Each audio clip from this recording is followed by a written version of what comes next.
Hello, everyone, and welcome to Season 5, Episode 2 of the WeCOACH Podcast, presented by our partner Hudl on WIS Sports Radio. Hudl is leveling the playing field for women in sports, both through the technology they create and important events like Breakthrough Summit, co-created with WeCOACH. All podcast episodes are inspired by collective input from our WeCOACH community. Please join us every 2 weeks for thought-provoking discussions focused on timely topics of national significance. I'll be your host, Vanessa Fuchs, CEO of WeCOACH, a one-of-a-kind nonprofit dedicated to offering year-round growth and leadership development to recruit, advance, and retain women coaches in all sports and levels. This podcast is a co-production of WIS Sports Radio and WeCOACH. We look forward to bringing you new shows dropping every other Thursday. Today, June 23rd, is an important day. June 23rd marks the 50th anniversary of Title IX. And in recognition of the golden anniversary, WeCOACH is launching our year-long celebratory campaign, Move the Numbers. The campaign title is significant for 3 reasons. First, it represents our WeCOACH mission to dramatically increase the numbers in terms of women coaches in all sports and levels. Second, we're fundraising to increase the number of year-round growth and leadership programs. And most importantly, third, these additional leadership programs will then allow us to impact greater numbers of women coaches. And to kick off our 50th celebration, we have 3 coaches as our special guests today. These women have over 75 years of coaching experience and have won an astounding 13 national titles combined. Our first guest is a longtime personal friend and mentor of mine, Dr. Cecile Reynaud, who served as FSU's head women's volleyball coach for 26 years. She retired in 2001 and has been coaching me up as her mentee ever since. In 2016, Cecile was honored with the Fryer Award, USA Volleyball's highest award that's given to an individual who's exemplified leadership and service in volleyball for over 30 years. In 2018, Cecile was our WeCOACH Board President. She has published several books in her illustrious career, including a new book released by Human Kinetics in May entitled Winning Ways of Women Coaches, featuring 20 of the most remarkable women coaches in the world. These women know how to not only win in their sport, but they are winning on Amazon as well, as it's already the #1 bestseller on Amazon in the sociology of sport category. Generously, Cecile and the contributing authors have directed all proceeds to WeCOACH, for which we are incredibly grateful. And speaking of contributing authors, 2 of them are with us today. Carol Owens, Associate Head Coach of Notre Dame Women's Basketball, also a former WeCOACH board member, and Felecia Mulkey. Coach Fee is the head coach of Baylor's Acrobatics and Tumbling program. Coaches, thank you for joining as guests today, and most importantly, thank you for your generous support you've given to WeCOACH. Pleasure to be here. Thank you for having me. So excited to be here. Thank you. Absolutely. Cecile, we're going to start with you. And before we get to the book, I felt obligated to start with Title IX. It's been 50 years since Title IX was passed in 1972. And I just wanted to listen to what you describe as the greatest advancements women have made in sport. What have you been most proud of? Well, first of all, I'm proud to have lived through all of this history. I was in college when this law passed in 1972, so clearly I'm the oldest one on the podcast. But in 1976, I got hired as a graduate student at Florida State University as the head volleyball coach. And then in 1978, I got hired full-time. And now I look at all the staff members that everybody had. And, back then we did it all. So we drove the 15-passenger van with 15 people and luggage. We drive all the way back from Miami overnight. We couldn't afford to stay. We called it our own scorers. We didn't have athletic trainers. And so to me, it's exciting to watch the staff expansion, the travel, chartered buses, chartered planes, no more having to stay 4 people in a hotel room, and then the scholarship opportunities for more women to compete. And, these past few weeks, I've watched our teams play on national television, and it's just exciting to see them in beautiful uniforms, fantastic facilities. And then I also think the success that we've seen of all the women's teams in the Olympic Games has been a thrill. So we have come a long way, and it's just been fun to sit through that whole history. Couldn't agree more. You talk about the history. What we're going to try to do through some WeCOACH 50th anniversary events this year is to capture that history, those stories. It's so important that we make every possible opportunity to preserve this important history. Before we move forward, I just wanted to see Carol or Coach Fee, do you have anything to add in regard to the impact of Title IX? I'm just grateful. I won't go into what my sport is, but we created it to increase opportunities for females at the collegiate level where there was not an opportunity for them before. So all the work that Cecile has done and everyone, I feel like I'm standing on their shoulders, and I just hope that I can do as much in my time so that the next generation can stand on mine. I mean, I'm just super grateful to be able to do everything we're doing. And I also have, I've been coaching in college for a few years, and to be able to see it change and evolve and watch these women on national television. It's just amazing. I too stand on the backs of these women that paved the way for Title IX. And I just remember being in high school and, a freshman, and listening to a lot of the juniors and seniors that played volleyball, softball, and basketball. And, such and such got a scholarship. And it was such a monumental thing at the time that we celebrated it. We celebrated it. The whole school celebrated when someone got a scholarship, especially an athletic scholarship. So, I too am grateful. And when you see the growth of women's sports, this is 50 years of Title IX is amazing, and will continue to grow. Continue to grow all of our games. So excited to see what it has led to be, and still growing. So good. Carol, you mentioned the women who paved the way and the growth of women's sports. A lot of people don't realize Title IX allowed increased participation in sport for not only girls and women, but for boys and men. But what others also don't realize is we've seen a drastic decline in women coaches during that 50-year span. We used to have over 90% women coaching women's sports in the 70s. And since that time, we're now sitting at a stagnant 42%. And so it speaks to our mission here at WeCOACH is trying to continue to elevate those numbers and create awareness of the decline and build up the pipeline of who's next in terms of the future for our women coaches. Cecile, let's talk about this awesome resource you've created for us. And can you share your inspiration behind Winning Ways of Women Coaches and why you wanted to do this project with women coaches? Well, let me go back to 2005. I put a book together called She Can Coach. And when I was, as a young coach, I was reading as much as I possibly could. And I found that everything I was reading was by male coaches, highly successful. And I was learning a lot. But I thought, I really want to know what the best women that are coaching are thinking and what they're doing. So I had worked with Human Kinetics Publishing on a couple of volleyball books. And I said, I really want to dig into women coaches and see if we can't get some resources out there. And they thought it was a great idea. And as I shared that thought with people around the country, I said, we're going to write a book about great women coaches. And they said, oh, Gino Ariema with UConn basketball. And I went, no. And then they'd say, oh, Anson Dorrance at UNC soccer. And I went, great coach, but nope, that's not it. And then they said, Mike Kendrea from Arizona softball. And I went, okay, I really have to do this because we want them to know who the best women coaching are. And so Human Kinetics let me do that. And so then in 2020, I contacted him, said, I think it's time we need to do this again. And thankfully they agreed. Could you also, Cecile, talk about the process? How you went about putting this resource together? How long were you working on this project?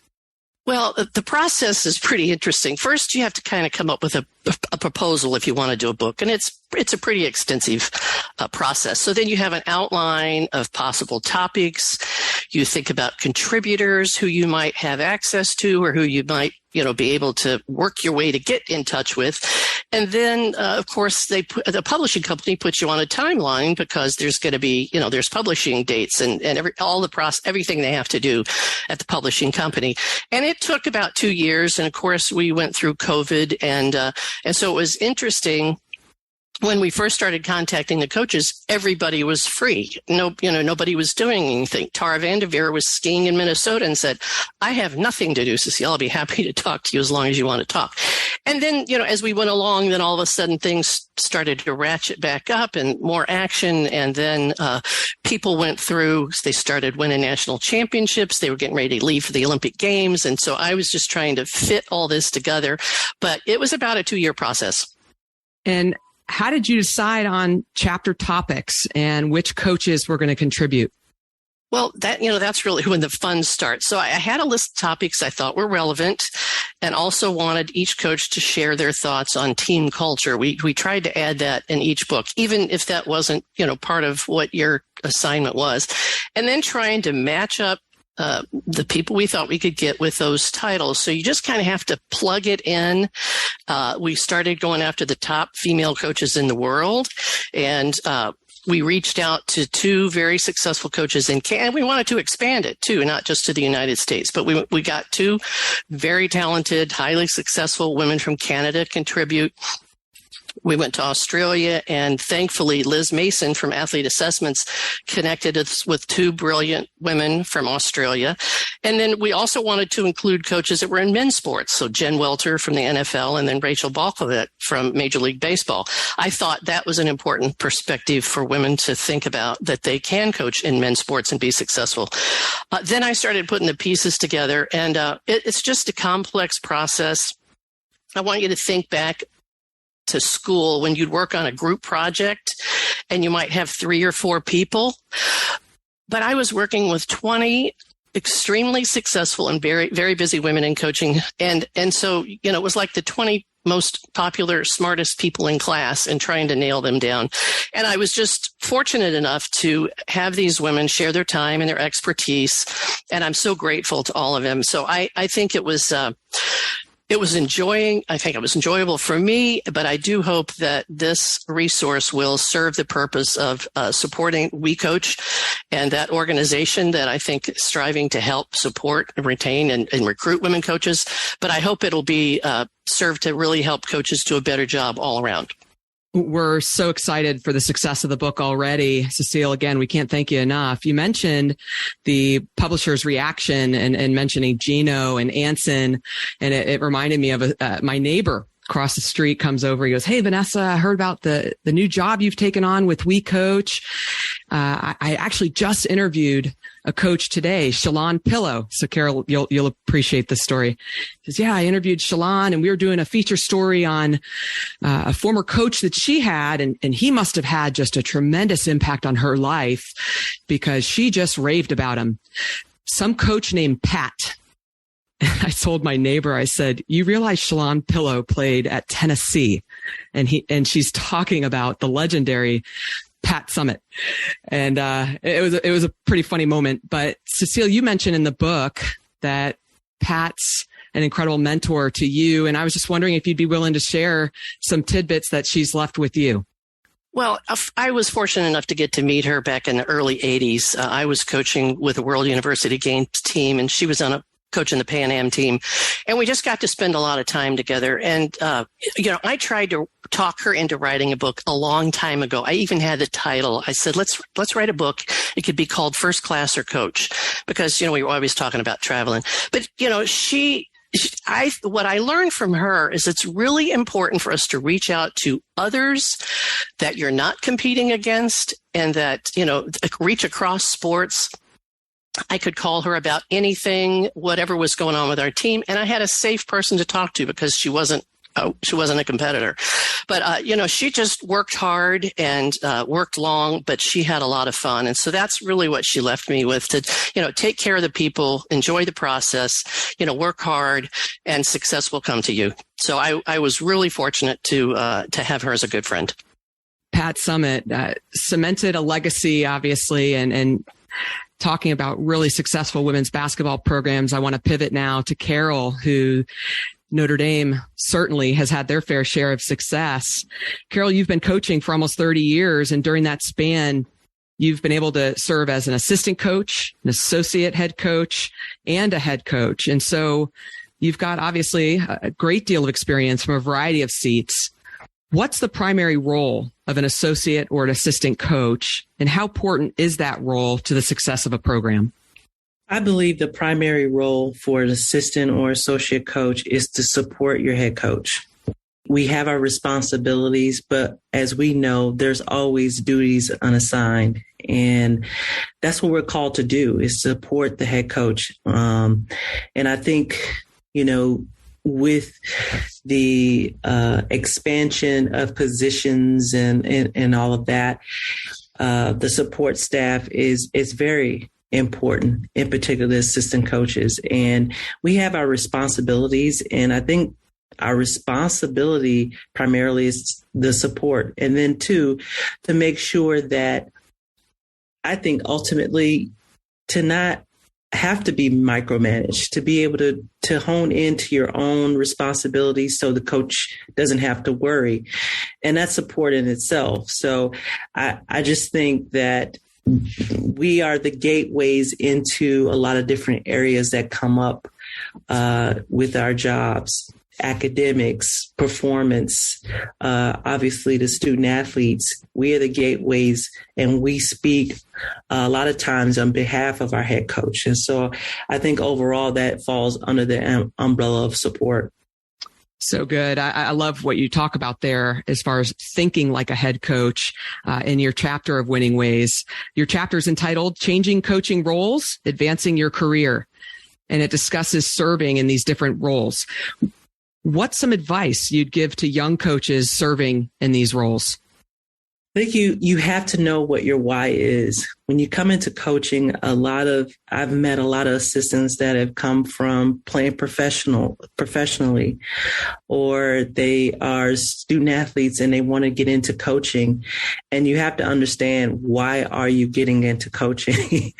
Because there's a lot of responsibilities. There's a lot of work that goes into it, not just stepping on the basketball court and coaching your players. That's a small percentage of what we all do, but you have to know your why. And I say, if you're not in it to first and foremost be a mentor, along with coaching young ladies and helping them get better, then you're in the wrong sport or the wrong field, because you are going to have to do things that are selfless, and you have to be a selfless individual, and you have to be able to want to serve, and not think about the money initially. Think about being the best you can be with the responsibilities you have, and being the best you can be for our student athletes. Well said. And for our listeners, if you'd like to hear Coach Carol Owens why, you're going to have to purchase a copy of the book. Well said. You worked with another legendary coach, Coach Muffet McGraw, for a long time. I love the story in the book that you share of your hand-drawn fax cover sheet that you created for Muffet with mountains and stick figures, and you actually say that's what got you the job. But I digress. You won 2 national championships on her staff, and now you're working with a new first-time head coach, Neil Ivey. And yes. What's that like, transitioning to work with a first-time head coach? It is a transition, but in our case, Neil Ivey played for Coach McGraw, and she has a lot of her personality in terms of coaching is, as far as coaching goes. But for my position, I recruited Neil, so it's a different dynamic, and I serve her, but I also serve as an advisory, as an advisor, and we transitioned new head coaches during COVID, which was very, very difficult, and we had limited access to our players, to facilities and all of that. I mean, you can imagine how that all played out, but there is a transition, because in that whole process, the head coach is, a new head coach is trying to understand who they are as a head coach. And you have to allow that. And you have to support and you have to give advice when it's needed, but also let them see who they are in the process. And so it's been a beautiful thing. And we've had a quick turnaround. We had some young individuals that were here. Of course, COVID, we were, reinventing the program because we lost so much in 2019. All 5 of our players went to the draft. And so we were starting new. And it's been a quick turnaround since then in terms of the maturation of our program and where we are now. And it's good to see it. It doesn't happen overnight. You have to allow the coach to be themselves, but also know their way into this coaching field. But you got to know what kind of kids they want to coach. What type of kids should we recruit? It's different in that way. But I've really enjoyed it. And the transition wasn't as hard as you might think it is, but the transition was good. It was challenging, especially during COVID, but it's been very, very good. I can imagine how special that is for you to be able to now work with one of your former players. I had that similar opportunity, coming back to Florida State and being able to, after Sue Semrau had impacted me so significantly during my playing career, come back and then be able to support her as her advocate and sport administrator. So I can't imagine how special that relationship is to you. And you're one of the few staffs. We talked about the numbers earlier. Currently, 42% women coaching women's sports in Division I, and your staff is a bit unique. There's not a lot of staffs out there that are made up of all 4 women's basketball staff being female coaches, and just wanted to hear from you what that's like working on an all-female staff. You know what? I'm just really excited about working with very good people, very good in their field. I think we have some highly qualified women that have played at a very high level and, has had great experience in coaching, and we just happen to be female. And then I'm excited about that. I'm always excited about women succeeding, and to be able to be around successful female leaders is amazing. I learn so much from them on a daily basis. And we know that we're not just coaches, we're mentors to young women. And I think that's important. And so it's been great for our young ladies because they can see themselves in us. And I think that's why the coaching tree from Notre Dame is so broad. Well, we at WeCOACH agree. We certainly recognize there's power when men and women role models are impacting not only these young women college athletes, but also the young men male athletes. And so we recognize the importance of having both men and women in coaching. We certainly would like to see the numbers on the women's side continue to grow and get back to a level that's well above 50%. We have a saying through WeCOACH that if she can see her, she can be her. And that's exactly what you're talking about there. Carol, you've been very intentional to serve on several boards throughout your career. I mentioned your role with WeCOACH. You've served on the WBCA board, Black Coaches and Administrators Board. You've immersed yourself also with USA basketball teams. And so I wanted to just hear what's gained by engaging in these ways. How have these experiences impacted your coaching career? I always want to be around good leaders, and what a way to be inspired by being on several boards, including the WeCOACH organization, where you're around some successful people, especially in leadership, because that's what that we're in the business of leadership. And that was a way that I was able to grow in my profession and in the sport. And I wanted to give back to the game. I wanted to be someone that was relied on to give of their time and serve of their time in the area of sports. I love what you said. We're in the business of leadership, and we can't thank you enough for your leadership and impacting this next generation of leaders.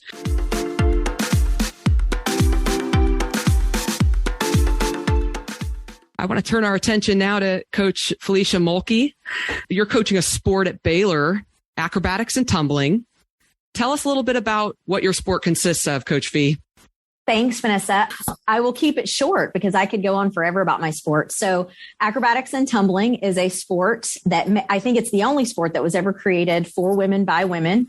It was created by women, female administrators and coaches about, I think, 13 years ago. I can't believe I'm saying that, 13 years ago. But we created it very intentionally to meet the interests and abilities of young women at the collegiate level. So it is the evolution of different disciplines of gymnastics. So right now, there's tens of thousands of young women graduating every year from high school that have trained in all different disciplines of gymnastics. And there's not a lot of things for them to do at the collegiate level. There's college gymnastics, which is a very specific skill set that you need to have.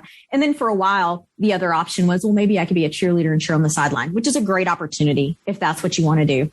We created something to sit right in the middle of those two opportunities. And it is made up, each of our rosters is made up about 40 women, and they're able to bring the skill set that they competed in high school and compete it at the collegiate level on behalf of their university. It is such a passion of mine and all of the women that are part of it right now, because we're watching lives change because of this. You know, one of my favorite things right now is to go out and recruit and speak to a group of young female athletes and watch their eyes light up because, you know, our sport's relatively new, if you think about it. And watch these young women realize like, oh my gosh, my career's not over. I still get to compete. So it is the way to explain it is a little bit of Cirque du Soleil, a lot of athleticism. It is for, you know, women of all shapes and sizes. You can come in and bring your specialty. There's bases, there's tops, there's tumblers. There's 6 events. A meet lasts about an hour and a half. There's 6 events. And I always tell people, if you have not been to a meet, just go. And you will be entertained. You do not even need to know what's going on yet. You'll figure that out slowly, or actually pretty quickly. It's pretty easy to figure out, I think, when you watch it and watch for what the deductions are and stuff. But it is, and I tell people here at Baylor, just come out and see it. I think it costs $5 to get into a meet. I'll refund your $5 if you did not have a good time. But it is just, for me, I'm passionate about it. We talk about Title IX. And that's the reason our sport's here is creating these opportunities for young women to compete at the collegiate level that literally did not exist 13 years ago. We're the only sport outside, I think, of football that started at the collegiate level and is now trickling down into the youth level. So now there's youth acrobatics and tumbling programs out there. We recruit from artistic gymnastics, but not the young women that are going to go to collegiate gymnastics. If you dig into gymnastics, you see how big that population is.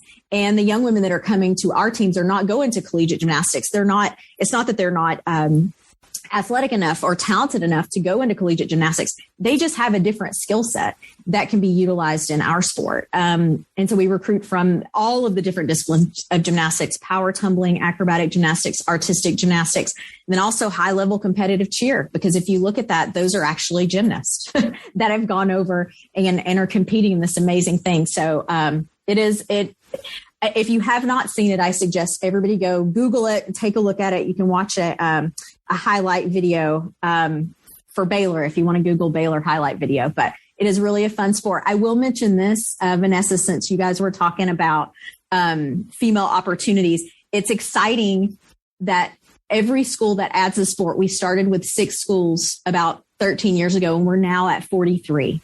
And it continues to grow. We're now an NCAA emerging sport and will be an NCAA championship sport very soon, within the next 2 years. Every school that adds is 40 plus opportunities for women to compete at the collegiate level. But what I'm even more passionate about is we also created career opportunities. 100% of our head coaches right now are female. I think 99% of all of our coaches are female right now. And not that men could not coach our sport. They totally could. It just hasn't happened yet. So we are really excited about that number. And about 75% of our current coaches are former acrobatics and tumbling student athletes. So a young coaching group. So extremely grateful for WeCOACH and all of the training and support that you guys lend. But it's pretty exciting. It is absolutely exciting and entertaining. And I agree, you've got to get out and watch a Baylor highlight video and you will be automatically, instantaneously converted to a fan of acrobatics and tumbling. Thank you, Coach Fee. You're right. The rosters for your sport add significant numbers on the women's side. Many schools are still today, 50 years after Title IX, still struggling a bit to ensure their participation numbers in terms of the proportion of men and women competing in their athletics departments is in alignment with university enrollment. And it's such a great opportunity with acrobatics and tumbling because you are adding significant number of women with 40 plus on the roster. I was fortunate to return to Florida State at the time that we were launching our inaugural year of beach volleyball. It was sand volleyball at the time in 2010. And it has been tremendously exciting watching the growth of that sport. And now ESPN, their national championships, it's aired on all the prime ESPN channels.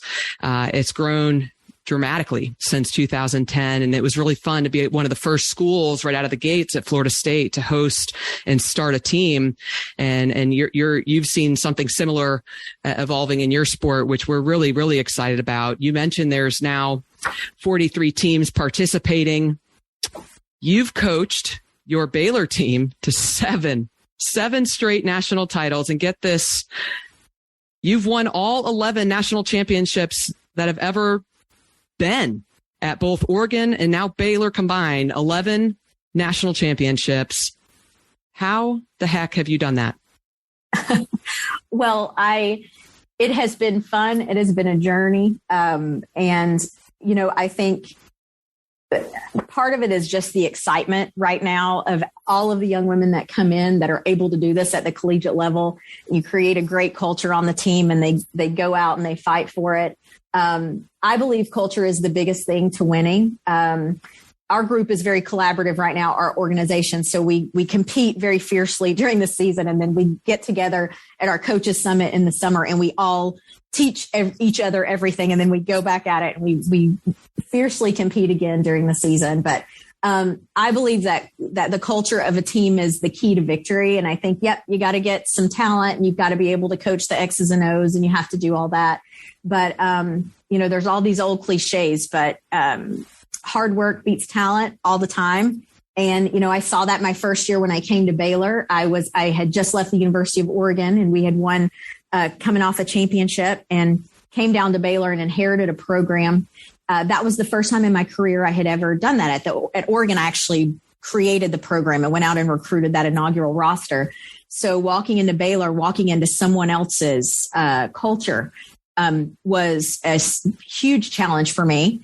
And one of the most important things that I've ever done in my career was to walk in and instead of, actually change a culture that was there. And it just wasn't my culture. I don't want to say it was bad. It just wasn't mine. It didn't work for what I wanted to do. So being able to come in that first year at Baylor and watch for 3 months as this team tried so hard to try to get out of everything instead of actually doing the work, just tried for 3 months to see what they could get out of. And we created a culture of accountability and started taking pride in the hard work and started taking pride in the discipline and taking ownership of who we were and deciding, letting them, a culture is what they believe they are, not what we as a coach want them to be. So that was, we won that first year at Baylor. We actually beat my team. I did not bring any athletes from Oregon with me to Baylor, and we went and won the national championship that year. And it was a storybook year, and it was about really about just the team pulling together, not necessarily being the most talented team, but we definitely were the best team. So I just try to recreate that. I've been trying to recreate that every year. And I've evolved and I've learned, and you definitely don't do things the way we did, 10 years ago. But it has, someone asked me this year after the championship, in an interview, are you addicted to winning? And I said, absolutely not, because I'm not going to always win, but I am addicted to the journey. And I really love watching that. And I think I just can, I'm going to try to do it again this year. I'm excited about the group we have coming in. And there's that, even though you'll have some returners, it's just going to be a different dynamic. It's just going to be a different culture this year, and being able to help them intentionally navigate that through the year, and then hopefully peak at the right time. I love that. Addicted to the journey. And you do talk about that journey in your chapter of Winning Ways. But I wanted to jump back. You just came off of serving as a featured presenter at our Women Coaches Academy in Denver a few weeks ago. And our 43 women coaches that were a part of Class 51 had the fortune of listening to something that I recall. Now, I don't have my notes right in front of me, Coach Fee, but I recall you saying, and this isn't a direct quote, you will say it way better than I do, don't strive to build a team, build a culture. Culture breeds sustained winning. I think that's close to what you shared with our Women Coaches Academy members. And we can't thank you enough for making the trip to Denver to pour into our coaches. Let's talk a little more about your chapter in Winning Ways of Women Coaches. It's entitled Planning, Scheduling, and Delegating. And what are some of the keys you focused on in your chapter? Just being detailed, and how that plays into the student athlete experience. And I'm not by nature a detailed person. I am at 50,000 feet all the time. I'm always thinking ahead and what can we do next and what can we do next? But as a coach, and especially as I started coaching and before I had a staff, I'm very lucky and have a staff to help me with all these things now. You really had to pay attention to the details of even just travel and what that looked like. And it was so helpful. I was, when Cecile and I talked about what chapter to do, and this was my topic, I really went back and thought through all of the little things that we have to think of. And from planning, it sounds so silly, but from planning your itinerary for a trip. And, one of the things I share in the chapter is my very first year at the University of Oregon, we ended up at this really high-end restaurant at a casino because, it was totally my fault. But my assistant coach had created this itinerary and she Googled it and, okay, yep, this is where we're going to go. And what we learned after that trip was, let's just not look for a restaurant. Let's actually look at the restaurant. And what is the budget? Because we just blew our entire budget at this one restaurant. But what do you do once you get there? Totally my fault, not my assistant's fault, because I did approve the itinerary. But thinking now, I can't say that hurt our student athlete experience for sure, because they enjoyed the heck out of that steak night and everything that went along with it. But, just how really careful planning from looking at what you want to do at the end of the year and then backing that out throughout the year. Really careful planning can not only save your mental health as a coach and really you have so many other things to think about during the season. Planning it out ahead of time, it can help you as a coach, but it can also really lend to the student athlete experience. Entitlement really hasn't hit our sport yet. They're all still really grateful to be there. But I like to spoil them when we're on the road. I don't want them to worry about anything. I want everything to be set and ready to go. And their study time is here and their treatment time is here. And when you're traveling, we have 45 on our team right now, but we travel 28 on our roster. So that's a huge number to manage. So my chapter is a lot about that, just digging in to planning everything from your trips to your yearly, when you're going to recruit and how to lay that all out in your calendar. And how if I'm lucky I have a staff, but what if I'm one of those new coaches that doesn't have a big staff yet? How do I handle that? And I hope that my chapter will help some of those new coaches and maybe some of the veteran coaches too, but some of those new coaches really be able to handle everything that's thrown at them by being able to get ahead of it and delegating. And if there's someone to delegate to, and then managing their time by planning out everything ahead of time. Yeah, that was a great story of the high-end restaurant at the casino. Reminds me, our women's basketball team had made it to their very first ever ACC championship appearance in the championship game. Carol, I think we were playing your Notre Dame team, if I'm not mistaken. Sue takes the team out to a high-end steak restaurant. And this time it was intentional to spoil them a little bit and congratulate them for this achievement. And it backfired on her. Many of the kids thought the sit time was too long. It took too long for the food to come to the table. And many of them did not care for the sauces that were on their steak. So I saw one of our staff coming in the hotel later that night with bags of McDonald's. And it was to replace the fine dining at the steakhouse for our team. Too funny. But you spend a lot of time talking about that addiction to the journey and seeing it through the eyes of your student athletes. And one of the things you say is that you do this so that at the end of a season, they say, Coach, I would gladly do it all over again. And in my mind, you coaches, that has to be one of the highest compliments you can receive from one of your student athletes. And I mentioned you were at our Women Coaches Academy. Could you talk a little bit about your message to our Academy coaches? And also, how would you describe the Academy experience? You are now a returning faculty member of our academies. What's that experience like in your mind? It is, well, I'll speak to that first because it is my favorite time of year. The energy in the room is just so, I spoke there once in person pre-COVID, and then we did the 2 virtual years, which were wonderful virtual. We made it work.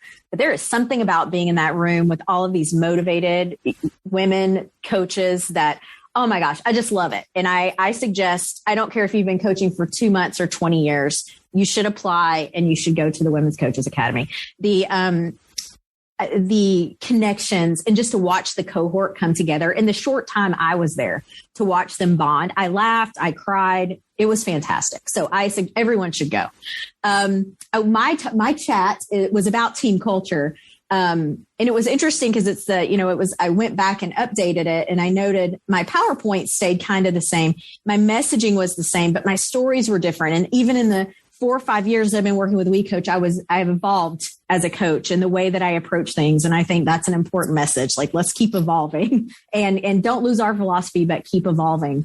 My chat is all about culture, and it's, a lot about intentionally navigating the culture. A lot of times coaches, I feel like, especially if you're inheriting a culture, if you walk into an existing program, but even if it's your own culture or even if it's your own team, we could blame an individual on the team or maybe a class. I've heard coaches do that. Well, if I could just get rid of the senior class, my culture is going to be a lot better.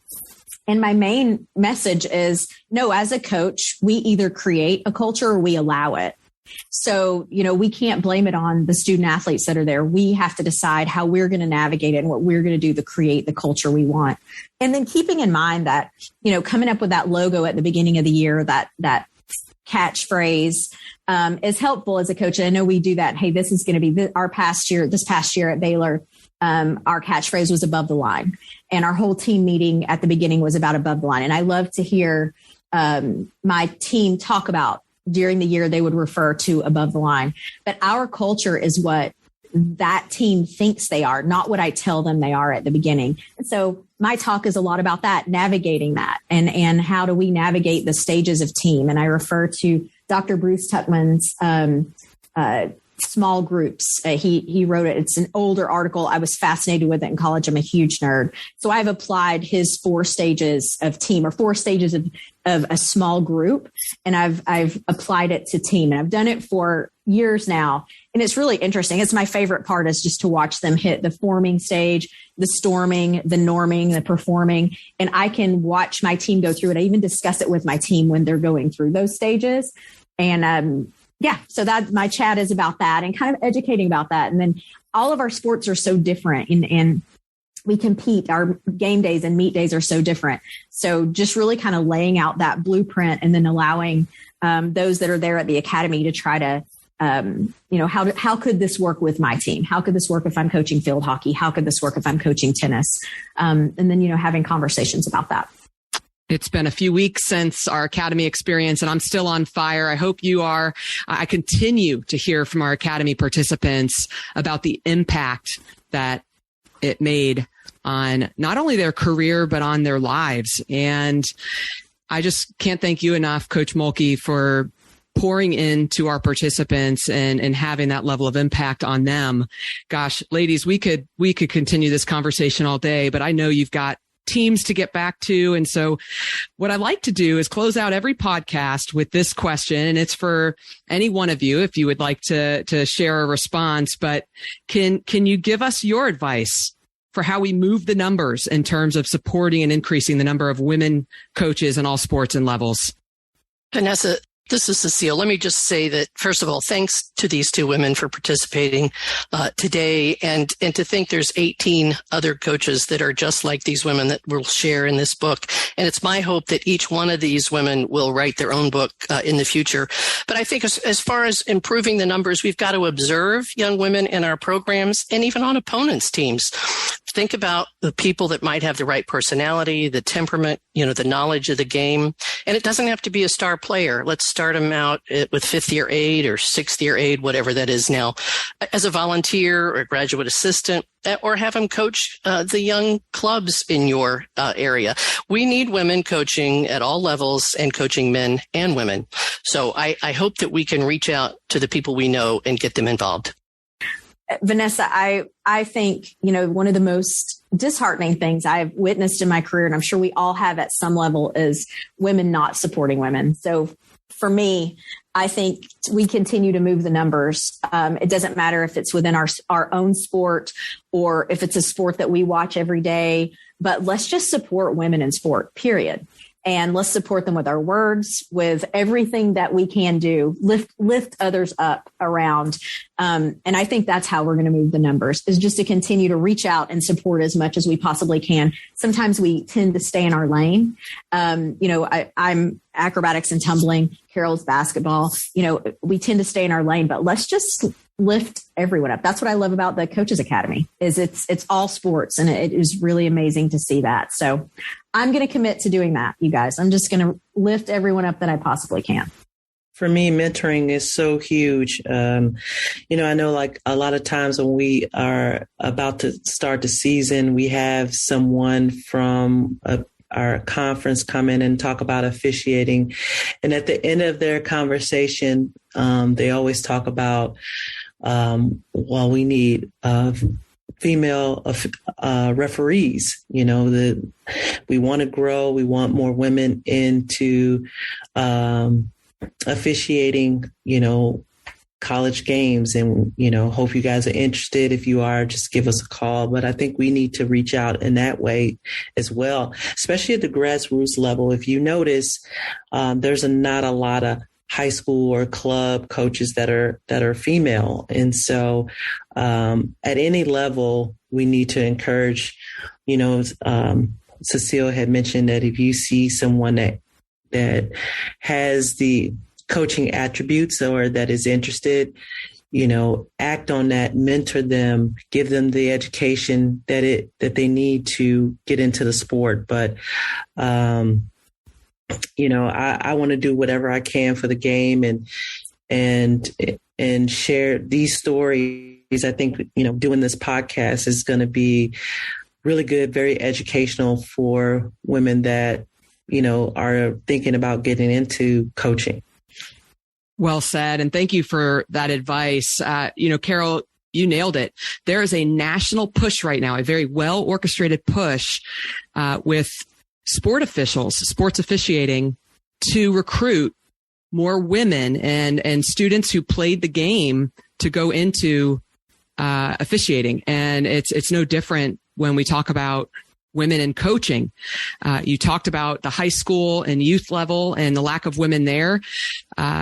I believe the statistic is 24% women coaching at the youth club and high school level, only 3% women coaching men's sports. And so certainly there's lots of opportunities there to move the numbers.